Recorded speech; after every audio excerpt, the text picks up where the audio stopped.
primeiro colóquio Schelling, que tem como tema liberdade e natureza. Ontem, os que participaram devem lembrar que puderam constatar que houve uma concentração bastante significativa em torno do escrito da liberdade, do problema do mal, não é? E hoje nós temos, então, a continuidade das discussões, abrindo talvez um pouco mais o leque, né? No momento da estruturação do evento, não só em relação às datas, mas também com relação aos temas, a gente procurou distribuir de tal maneira que as conferências conversem entre si, né? Da maneira mais próxima possível. Então, aqui, hoje nós temos a reabilitação da natureza e as críticas ao idealismo da liberdade, aprender com Schelling e Novalis, por parte do Gabriel. Na segunda conferência, o Rosalvo vai nos falar sobre a natureza deve ser o espírito visível e o espírito a natureza invisível. E no segundo bloco, Thomas Menck, entre Schelling e Hegel, divergências e continuidades acerca da fundamentação de uma filosofia da natureza, e o Luiz Felipe da Silva Oliveira, Ciência e Mistério no Sistema Filosófico de Schelling, 1801 a 1809. Eu passo, então, a palavra para a Isadora, que vai fazer a moderação hoje à tarde. A Isadora é a primeira pesquisadora de Schelling aqui no nosso PPG, que está sob a minha orientação, e também, por isso, esse é um dos motivos, né, além das nossas leituras, já feitas nos anteriores, tanto de Hegel quanto de Schelling, foi também um dos motivos assim que nos levou a considerar a possibilidade de organizar esse colóquio, né? Então, para poder começar a dialogar com os Schellingianos de carteirinha do Brasil aí. Tá bem. Então, sejam todos bem-vindos. Isadora, por favor, você fica então com a moderação. Eu vou acompanhar aqui, tá? Obrigado. Vamos então ao nosso primeiro conferencista. Vocês estão me ouvindo bem? Sim. Quem sabe assim, agora melhorou, né? Melhorou, né? Então, vamos ao nosso primeiro conferencista, que é o Gabriel Almeida Assunção, licenciado em Filosofia pelo Centro Universitário Internacional, Uninter, bacharel em Psicologia pela UFMG, mestre e doutor em Filosofia também pela UFMG, é professor assistente na Faculdade Jesuíta de Filosofia e Teologia e atua especialmente com Schelling, se interessando em temas como a filosofia da natureza e o gênio. Então, passo a palavra ao Gabriel. Por favor, Gabriel. Tenhamos uma boa conferência. Beleza. Obrigado, Isadora. Boa tarde, pessoal. Tudo bem? Nós vamos discutir hoje temas que dizem respeito a duas pesquisas minhas. A minha pesquisa que resultou, né, na tese de doutorado sobre Schelling, e a minha pesquisa atual, que é sobre Novalis, no meu estágio de pós-doutorado na Faculdade de Letras da Universidade Federal de Minas Gerais. Só uma informação importante, né, que eu tenho que acrescentar, que é algo bem recente, que agora eu sou também professor colaborador no pós-DPhil da Universidade Federal de Ouro Preto. E, inclusive, também, né, minhas oportunidades de colaboração iniciais lá foram um minicurso sobre Schelling, inclusive. Então é muito interessante continuar aprofundando, retomando esses temas. No caso de Schelling, eu trabalhei com a relação entre artes plásticas e natureza, né, no seu pensamento, um período de 10 anos de sua obra, entre 1797 e 1807. E o resultado disso vai ser um livro, né, a ser publicado em 2022 pela Edições Loyola, né, já fica aí a recomendação para o ano que vem. E eu dediquei, então, né, mais de 7 anos ao estudo de Schelling, pretendo continuar dedicando tempo a esse pensador. E é muito interessante o evento assim, né, uma coisa muito boa, um colóquio como esse, pois eu não tenho notícia de algo parecido no Brasil, né, de um congresso bem específico sobre Schelling, com gente de todo o Brasil. Pode ser que eu esteja errado, mas eu não tenho notícia disso desde 2001, né, que eu nem estava na graduação ainda. O evento Filosofias de Schelling, que ocorreu na FMG, organizado por Fernando Recuento e Leonardo Vieira, e resultou em um livro, em 2005, com o mesmo nome. Então, eu agradeço, né, muito ao professor Dr. Robinson dos Santos, né, por ter convidado a gente, ter organizado esse evento. A gente pode mencionar figuras como Xavier Tilliette, Luigi Pareson, tantos outros grandes nomes. E nos anos 1990 para os anos 2000, 2010, nós temos um surgimento, né, de pequenos grupos de estudo e algumas organizações sobre Schelling em vários países. No Japão, né, bem interessante isso. Nos Estados Unidos tem a Sociedade Norte-Americana, né, de Schelling, muita gente dos Estados Unidos e Canadá. Também há pesquisadores muito interessantes no Reino Unido, né, como o Daniel Whistler, por exemplo. Então, aos poucos tem surgido aí muita coisa interessante, e os núcleos de estudos geralmente são em torno de filosofia da natureza, filosofia da mitologia e revelação, né, o que conduz a filosofia positiva em Schelling, ou seja, o Schelling tardio. E em alguns lugares sua estética tem sido muito estudada também, né? E a gente pode mencionar grandes diferenças daquele evento lá de 2001 para esse evento de hoje, né? O formato, né, já é uma grande diferença, né, de ser um evento online, é um recurso muito interessante em um contexto tão difícil que estamos vivendo. Além disso, temos também uma diferença bem positiva, é o aumento. As duas diferenças são positivas, né? Poder ter um evento mesmo durante uma pandemia é algo positivo, e a outra diferença bem interessante é um número bem maior de traduções de Schelling, em língua inglesa e em língua portuguesa, inclusive, também, né? Temos aí alguns participantes desse evento, né, traduziram materiais de Schelling, e tem, aos poucos, surgido mais acesso, o que permite mais pesquisas, permite mais disciplinas sobre Schelling, né? Então isso é muito bom, que haja mais traduções. O caso de Novalis é um caso diferente, é um pensador bem mais tímido, né, em termos de expressão e estudos no campo da filosofia. Há mais estudos sobre ele no campo dos estudos literários, né, afinal, um dos grandes poetas da cultura alemã, mas também é um grande filósofo, e merece ser mais estudado, né, merece mais dedicação no campo da filosofia também. Temos alguns casos, né, tradução e estudos de Torres Filho sobre Novalis, também Natália da Silva Fadel, entre outros. Então, aos poucos, tem surgido estudos sobre Novalis também, e no mundo afora, né, é ainda mais tímido do que Schelling a quantidade de material sobre esse pensador. No caso de Novalis, houve uma tendência, assim como acontece muito com o jovem Schelling, a superestimar a influência de Fichte, né? Então, no caso do Schelling, há até depoimentos do próprio Schelling de que ele conhecia, durante certo período, o espírito de Fichte, e não a letra, né? Ele não havia lido muitas partes da doutrina da ciência, quando da produção de alguns de seus primeiros escritos filosóficos, mas, curiosamente, referem-se a esse período como um período fichtiano, sendo que há influências não só fichtianas, mas de Platão, de Spinoza, da teosofia e tantas outras coisas. Isso vai ser algo que eu retomo, o problema das esquematizações em relação a Schelling e a Novalis. É um problema interessante que eles compartilham, mas isso eu retomo em breve. No caso de Novalis, certamente, né, o fato de um caderno dele, chamado Estudos Filosóficos, ter sido chamado em uma edição posterior de suas obras, parte desse caderno ter sido chamado Estudos sobre Fichte, contribuiu para dar esse peso muito grande ao papel de Fichte em seu pensamento.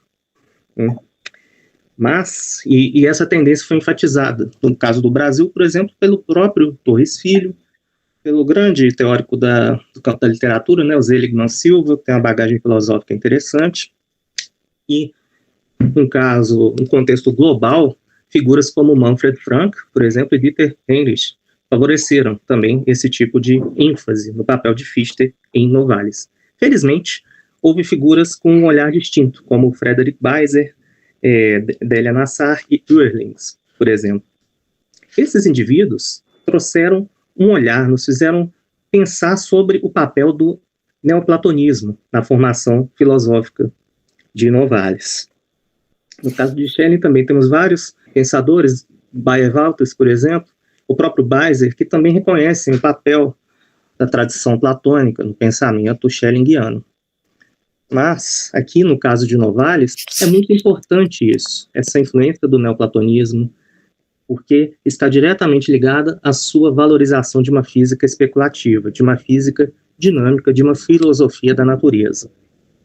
Então, é o que permitiu a Schelling e Novalis, em grande parte, superar o idealismo, ou propor uma alternativa, melhor dizendo, ao idealismo subjetivo de Kant e Fichte, rumo a um idealismo objetivo. O que permitiu isso foi, em grande parte, o estudo da filosofia antiga e o estudo da ciência natural. E isso permitiu um distanciamento também, embora nunca total, né, nunca pleno, tanto que uma outra faceta desse congresso é a questão da liberdade. Então, mas Schelling e Novalis nunca se distanciaram inteiramente do idealismo da liberdade, embora sejam grandes críticos dessa tradição. É uma expressão de Nikolai Hartmann, um filósofo germano-báltico, muito interessante, né, riquíssimo, um dos maiores filósofos do século XX, embora tenha ficado à sombra de Heidegger, né, infelizmente nesse caso, e o Hartmann tem essa ideia do idealismo da liberdade como um tipo de filosofia que enfatiza o sujeito e o eu, que pensa leis naturais como invenções, como legislação e não como descobertas, defende a primazia do espírito sobre a natureza e apresenta uma filosofia teleológica da história. Isso é muito forte, por exemplo, em Kant, Fichte e até, em alguns momentos, em Hegel, né, estão vinculados de forma muito forte a essa tradição, e Schelling e Novalis, em alguns momentos de sua obra também, estão muito próximos dessa tradição. Mas aqui, né, o foco será em como eles criticam essa tradição, eles apresentam uma pequena revolta em relação ao idealismo da liberdade. Né? Claro que esse termo do Nikolai Hartmann é um esquema, e todo esquema em filosofia pode ser repensado, criticado, tem sempre um caráter arbitrário. Eu estou ciente disso, né? E inclusive isso é algo muito importante, a meu ver, para se estudar. Essa desconfiança em relação ao esquema é muito importante para se estudar Schelling e Novalis, por motivos distintos. Vamos primeiro com Schelling. Né?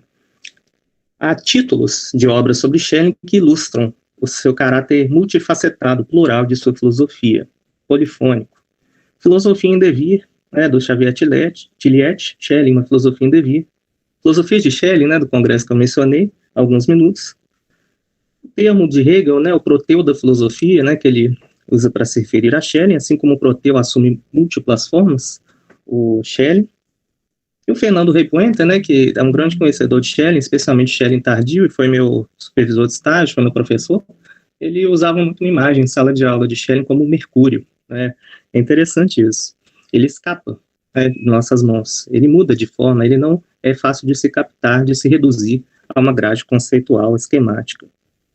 E ele experimentou gênios filosóficos diversos, né? Isso em Schelling é algo que eu considero fascinante. Ele escreveu diálogo, cartas fictícias, cartas reais, tratados, aforismos. Ele experimentou com vários tipos possíveis de gênero filosófico, o que é algo que foi ficando cada vez mais raro ao longo da história da filosofia. Textos com caráter programático também, né, rascunhos, ele não tinha medo de publicar verdadeiros rascunhos, esboços de suas ideias, material que posteriormente veio à luz, material que foi usado em sala de aula, diversos gêneros filosóficos, e também diversas formas de filosofia. Schelling não teve medo de recorrer a elementos do dogmatismo, não teve medo de experimentar o criticismo, tem elementos idealistas subjetivos, elementos idealistas objetivos em sua filosofia, até mesmo elementos céticos. Sua crítica ao sistema, por exemplo, pode ser vista como uma influência do ceticismo, e há passagens em sua obra, como nas cartas sobre dogmatismo e criticismo, você vê um elogio ao ceticismo.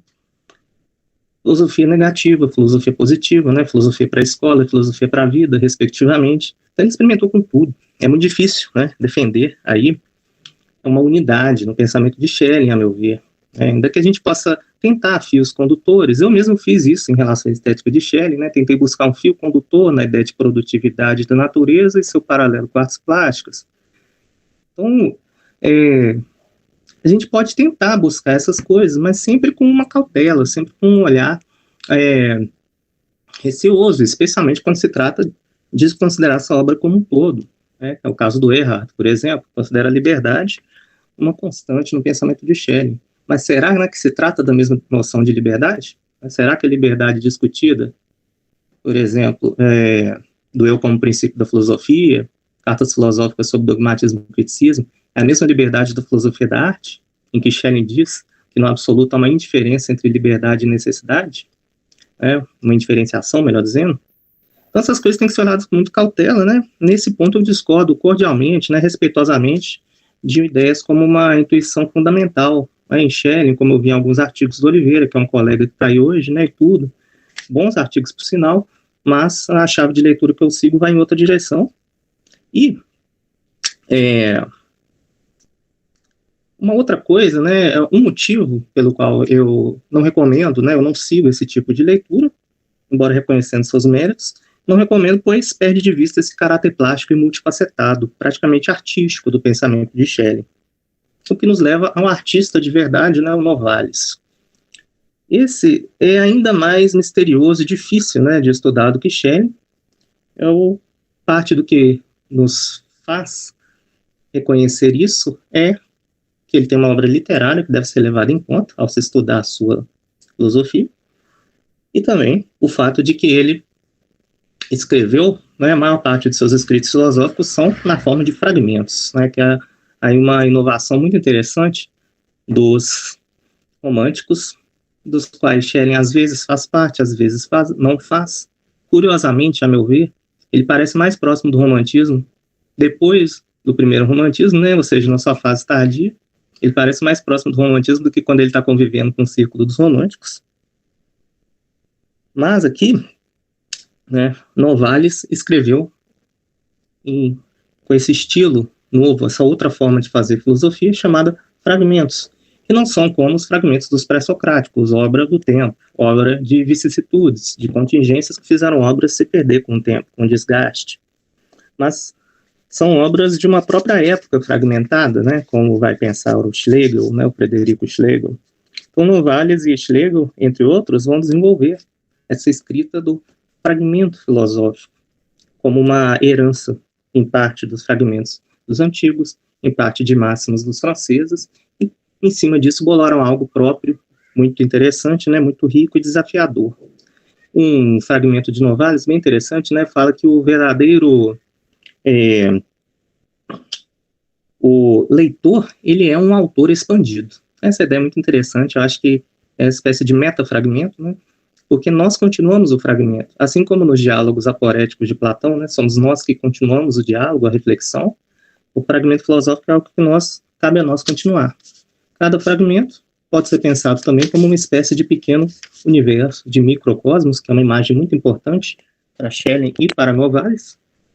Então, esse fragmento como microcosmos pode muito bem nos lembrar da mônada leibniziana, uma vez que Novalis, assim como Schelling, é grande leitor de Leibniz, e Leibniz usa aquela imagem, né, da mônada como um espelho do universo. E o fragmento também é um espelho de toda uma época, de toda uma formação filosófica, de toda uma trajetória filosófica e de inquietações dessas mentes brilhantes, né, de Schlegel, Novalis, Augusto Schlegel, né, irmão do Frederico, Schleiermacher, entre outros.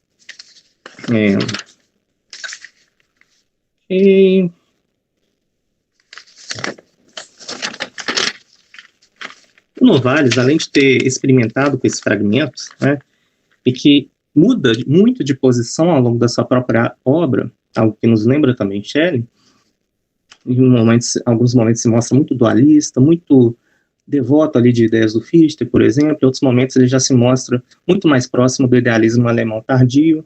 Então ele tem uma flexibilidade de posições muito fortes, de modo que é muito difícil você defender uma posição definitiva na obra do Novalis. assim como com Schelling também, né? Eu vou falar das diferenças, mas eu estou enfatizando primeiro as semelhanças para facilitar aí uma aproximação, né? Por que estou trabalhando esses dois pensadores? O Novalis buscou várias formas de se filosofar. O dogmatismo, sem dúvida, né? Noções como idealismo mágico dele, né? Uma afinidade com a magia, umas ideias de intuição do absoluto. Então, ele tem uma tendência dogmática forte, mas ele também valoriza Kant, ele acha o criticismo um tipo de filosofia muito rica, né? O criticismo fichtiano também interessa a ele. O ceticismo, sem dúvida, é muito presente em Novalis. E ele desenvolve um tipo de filosofia própria. O termo que ele usa é sincreticismo. Seria uma síntese entre idealismo e realismo.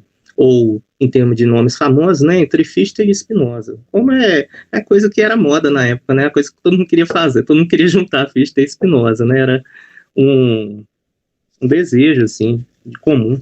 E a busca da unidade. É muito forte no romantismo. Essa busca da unidade envolvia conciliar duas formas de filosofia aparentemente tão distintas uma das outras e tudo mais. De fato, distintas, né? Não só aparentemente. Mas é tentar conciliar, melhor dizendo, conciliar a liberdade e necessidade, né? Dogmatismo e criticismo, era a meta de muitos pensadores do romantismo. Uma das metas, né, desses pensadores. A gente pode falar, então, também de filosofias de Novalis, né? Não só de filosofias de Schelling. E os dois se conheceram, chegaram a ler coisas um do outro, mas sem grande influência recíproca.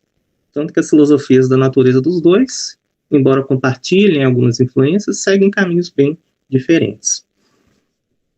Bom, eu comento, né, o nome da conferência, né, fala sobre a reabilitação da natureza, da filosofia da natureza, ou física especulativa, e essas críticas ao idealismo da liberdade e o que podemos aprender com Schelling e Novalis. Mas a gente aprende não só com os acertos, a gente aprende com os erros também. Então, vou comentar primeiro o que a gente aprende com pontos, a meu ver, positivos em Schelling e Novalis, e o que a gente evita deles, né? O que a gente seria interessante evitar deles, o que nós aprendemos com o que eu considero falhas, erros, lacunas, pensamento deles. Bom, Schelling me chamou muita atenção porque ele tenta ver racionalidade em muitas coisas que nós consideramos irracionais. Como eu vim da psicologia, isso é interessante porque me lembra o Freud muito, que foi um pensador que eu dediquei, né, muito tempo de estudo. Então, Schelling tentou ver racionalidade no mito, no gênio, né, no criador artístico, na criadora artística, na natureza, na revelação. Tudo coisas que, em um primeiro olhar, né, a gente não tem essa inclinação a atribuir racionalidade. Novalis foi bem assim também. Tentou desenvolver reflexão filosófica sobre gênio, sobre a natureza, sobre magia. Então, coisas que geralmente a gente não considera tão racionais, eles tentaram dar esse olhar, esse direcionamento.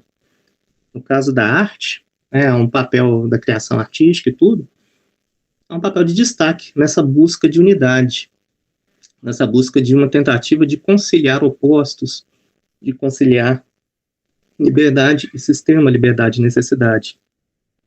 Temos um caso famoso em Schelling, né? Sistema do Idealismo Transcendental, de 1800, um dos textos mais bonitos, né, que eu já li da filosofia, um texto muito belo, especialmente a introdução e a seção final. E a seção final, né, a parte 6, é famosa, a ideia do Schelling da arte como um órgão da filosofia, né, um substituto da lógica, enquanto a propedêutica é o fazer filosófico. Né, o artista demonstra ao filósofo como ele deve proceder. E o Schelling mesmo tentou fazer isso, né, eu até brinquei mais cedo, falei desse caráter artístico da filosofia de Schelling. Como se fosse um David Bowie, né, da filosofia, cada disco uma coisa nova. O Schelling também, cada 2 textos, né, cada 2 anos, há coisas novas, diferentes, uma fase nova no pensamento dele. Tanto que se fala, às vezes, de fases, né, de etapas, de temas na filosofia dele. Mas Schelling dá esse primado à estética, que, a meu ver, é algo inédito dele, mas depois eu acabei descobrindo que o Novalis já havia feito isso, né, uns 3 anos atrás. Em 1797 a gente já tem esse primado do estético em Novalis. Schelling acaba recusando, talvez para se distanciar um pouco dos românticos também, né, ele acaba recuando um pouco esse primado do estético.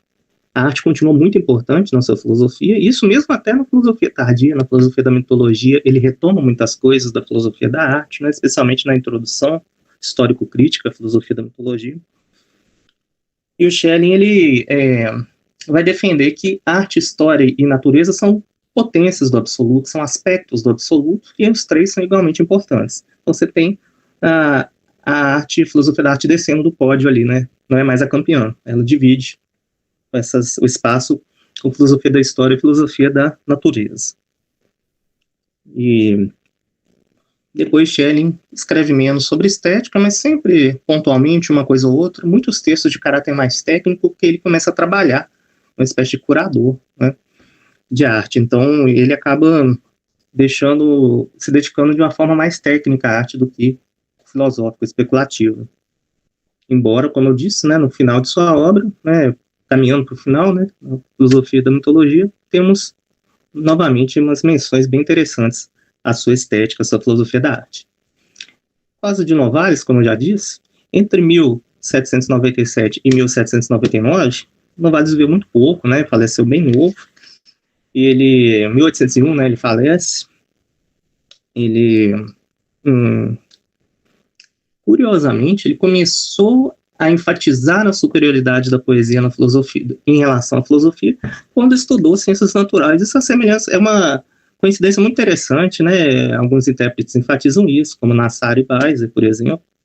E assim como o Schelling, Novalis estudou Benjamin Franklin, Alessandro Volta, Luigi Galvani, Lavoisier, Newton, Leibniz, Blumenbach, né? Blumenbach falava do impulso formativo, o Volta e o Galvani sobre a questão da eletricidade, Leibniz sobre uma teoria dinâmica da matéria que influencia Kant e, por sua vez, influencia Schelling e Novalis, tal.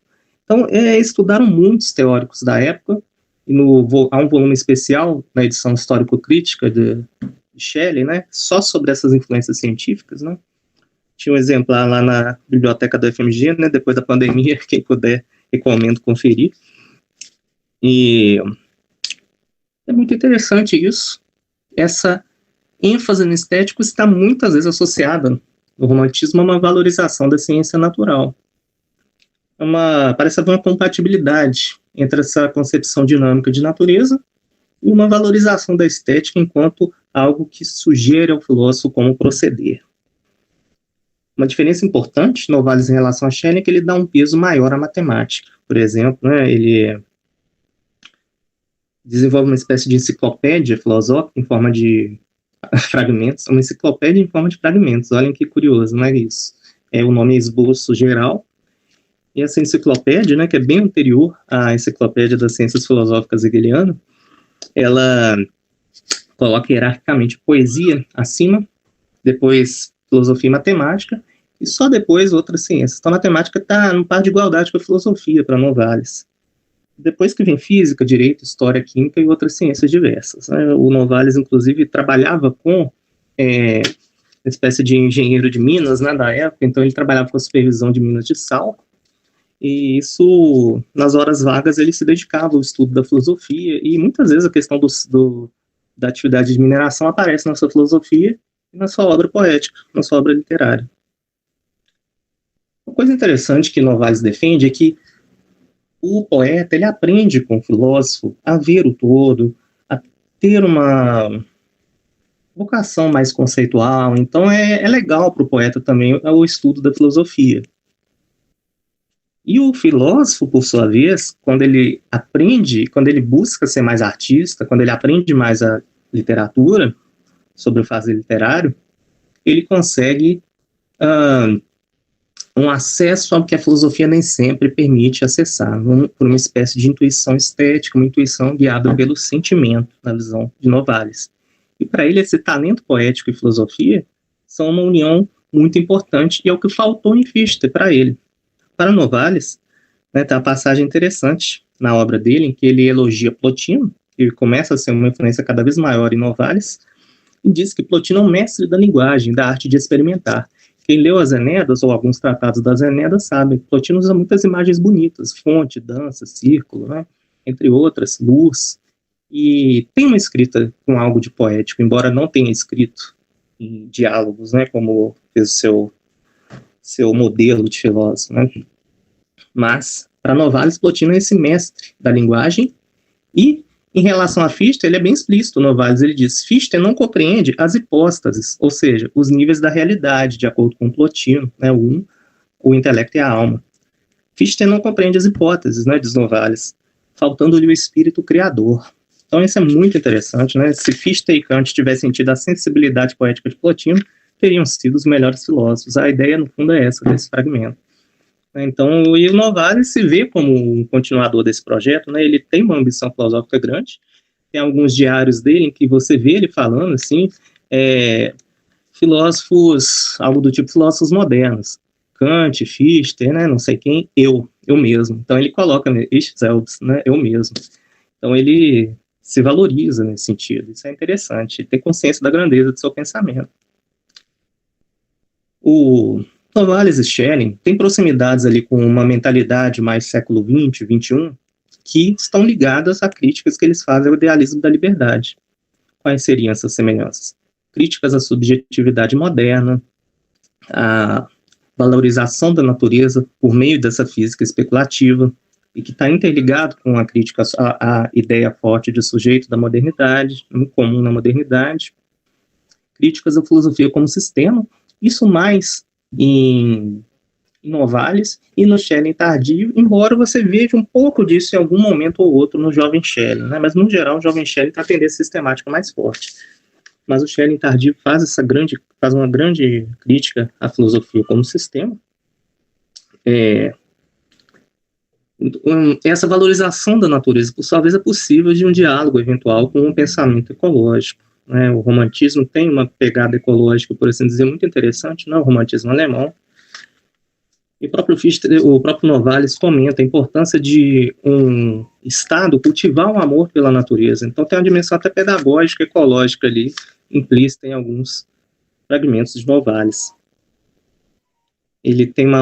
O Novalis empreende uma valorização grande do sentimento, da multiplicidade de eus, né? Então, nisso ele está mais próximo do empirismo, né, do que do Hume da vida, do que do criticismo.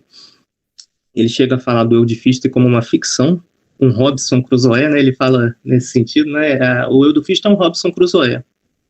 Mas tem uma coisa interessante, que você vê cartas de Novalis, ele gosta muito do Robinson Crusoe. Então é assim, olha, é uma ficção, mas eu gosto muito. Então você vê um misto de crítica e admiração pelo Fichte. Bem interessante isso. Também a gente tem uma ideia de uma espécie de busca de uma intuição, de uma espécie de sujeito absoluto, de uma espécie de mente absoluta. Você vê essa busca em Novalis, isso antes de Hegel e Schelling, né? E no caso do Schelling, ele tem uma filosofia da natureza que mostra uma ideia de que a natureza ela tem uma inteligência própria, uma inteligência não consciente, aconsciente. Isso aparece também em Novalis. Novalis fala da capacidade matemática da natureza, por exemplo. Schelling fala sobre isso também.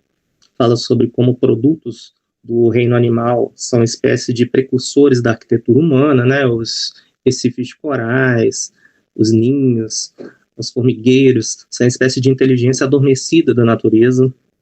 Uma diferença forte do Schelling em relação a Hegel e aos românticos é o conceito da natureza como produtividade, como um fluxo produtivo que contém a si mesmo, que organiza a si mesmo, e que nesse fluxo de produtividade consegue dar freio, dar uma pausa à sua própria produtividade, gerando assim o que a gente vê como produtos da natureza, que somos nós, por exemplo, seres humanos, e outras várias coisas do mundo natural, minerais, gases, a água, os vegetais. Então a natureza que nós percebemos é essa natureza como produto, mas há algo na natureza que a gente não vê com o olho da carne, mas com o olho da mente, que é a natureza como produtividade. É algo que só uma mente filosoficamente treinada consegue ver, e também uma mente artística. Então o artista e o filósofo conseguem ver a natureza como produtividade. Essa, para mim, é a intuição mais original na filosofia da natureza de Schelling. Ele tem intuições muito interessantes, mas muitas são compartilhadas com outros da época, como Hegel, Novalis, os irmãos Schlegel, né, entre outros. Agora, essa da natureza como Goethe também, né, a natureza como produtividade, ao meu ver, realmente é o que faz Schelling ser um pensador original na questão da natureza. Em sua filosofia da natureza, vemos algumas críticas à teleologia, A ideia da natureza como um sistema fechado, que não é explicado de fora por um autor da natureza. Então isso a gente vê em Schelling, mas ele tem dificuldades de se desvencilhar da teleologia, e eu acho que a humanidade em geral tem, né? É uma tendência muito forte do ser humano pensar como fins, não só suas ações, mas tentar atribuir um sentido para a vida, um sentido para a história, um sentido para a natureza. O Kant falava, né, que não seria possível um Newton da gramínea, ou seja, não seria possível uma explicação mecanicista e eventualmente aberta ao acaso dos organismos. Isso ele escreveu em 1790, na Crítica da Faculdade de Julgar. Mas em 1859, 69 anos depois, surge a Origem das Espécies de Darwin, em que ele consegue, sim, uma explicação mecanicista da natureza com uma abertura grande ao acaso pelos mecanismos de seleção natural. Então, a forma de se pensar a natureza muda muito, com uma tendência forte antiteleológica. E, no caso da história, nós temos nomes como, por exemplo, Nietzsche, Foucault, no século XIX e XX, e na história da arte temos Karl Argan, por exemplo. Então vai surgindo várias tendências também antiteleológicas no campo da história. Então, a meu ver, esse é um dos lados do idealismo alemão que é mais problemático, né, que é mais datado, a ênfase na teleologia. É muito legal, é fascinante a teleologia, né? Dá uma ideia de sentido, de unidade, de ordem nas coisas, mas exatamente por isso temos que ver com cuidado. É muito sedutora a teleologia, mas não necessariamente é a forma mais bem-sucedida de explicar a realidade, tanto que as ciências não recorrem praticamente mais à ideia de causa final, né? Então, talvez seja a hora da filosofia começar a pensar nisso mais a sério, né? Não que não pense, né? Mas a gente que estuda, né, esses caras, tentar pensar o que é mais perene, né, o que é mais interessante, o que é mais datado no pensamento desse filósofo, dessa filósofa. Acho que isso é um exercício que a gente tem sempre que fazer. Na filosofia da identidade de Schelling, nós temos também uma ideia da razão como absoluto, da razão como uma mente omniabrangente, e a passagem famosa de Schelling, né, desculpa, não tão famosa, mas uma passagem importante no seu sistema do todo da filosofia, e que também aparece nos aforismos sobre filosofia da natureza, é a ideia de que não é o eu que pensa, mas é a razão que pensa em nós. Então, essa ideia é muito interessante, né? Você destitui o sujeito da razão. A razão é mais abrangente que o sujeito. A razão é algo, é uma mente coletiva, por assim dizer, né? É uma mente mais abrangente do que a nossa mente individual. Isso é muito interessante nessas críticas. Gabriel, desculpa te interromper, só para mencionar um pouquinho a questão do tempo, se tu quiser dar uma enxugada. Ah, tá legal. Já tô tranquilo, já tô na parte final. Bem, então, agora, fazer pequena menção às desvantagens do pensamento de Schelling de Novalis. Um deles é o panteísmo, que, por mais interessante que seja, é uma simplificação muito grande da realidade. É tentador tentar explicar o todo com uma entidade só, né, sem dúvida. Mas se é uma entidade só com infinitos desdobramentos, no final das contas, talvez não fique tão simples a explicação. Novalis recai, às vezes, em um panenteísmo, né, ou seja, o todo, Deus é mais abrangente que o todo, mas não se confunde com o todo. Esse panenteísmo de Novalis traz todos os problemas do teísmo, da transcendência, não resolve bem as coisas, tende a recair em um idealismo, né? Como modelo alternativo, eu acho muito mais interessante a nova ontologia de Nikolai Hartmann, esse filósofo que eu mencionei, em que ele pensa a realidade com 4 níveis: inorgânico, orgânico, psíquico, anímico e espírito. E as categorias de baixo, né, ou seja, as categorias do inorgânico e do orgânico, são determinantes das categorias posteriores. Isso é bem compatível com ciência natural, com Darwin, por exemplo. Então, eu acho que é muito mais interessante do que o panteísmo, o panenteísmo, formas, a meu ver, mais aporéticas e datadas de se fazer filosofia. A ênfase na teleologia, que eu já mencionei, né, então não vou pular, ganhar um tempinho, e também uma tendência irracionalista, uma tendência ao fanatismo que a gente vê, especialmente no idealismo mágico de Novalis e no Schelling tardio. Acho que em tempos como os de hoje, né, a gente vê nitidamente os problemas do fanatismo e do irracionalismo, né, os discursos anti-ciência e todo um fanatismo religioso transbordando, né, no mundo inteiro, eu acho que pensamentos desse tipo não são muito interessantes de seguir, né? Acho que esses pontos a gente deve se distanciar desses pensadores. E, por último, né, uma vez que agora eu mencionei esses pequenos pontos problemáticos a superar nesses filósofos, por último, um legado muito atual deles, né, uma outra vantagem é a seguinte, são as seguintes, duas. A importância do estudante de filosofia, da estudante de filosofia valorizar mais as ciências.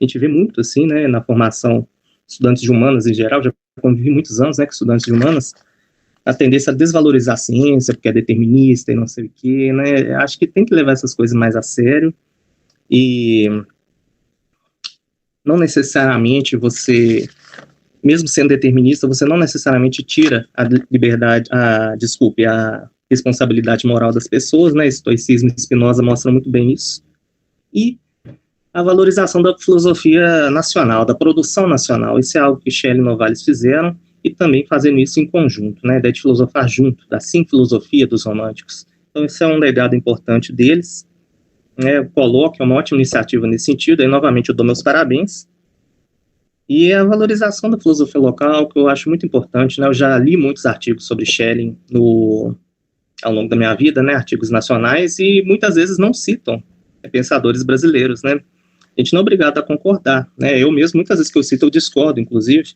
né, às vezes eu concordo, às vezes eu discordo, então acho que é interessante isso, né, essa valorização da filosofia nacional que a gente vê nesses pensadores é algo que nós, enquanto brasileiros, podemos e devemos fazer, né, tentar buscar algo nosso a partir desses grandes aí do passado. Então é isso, muito obrigado.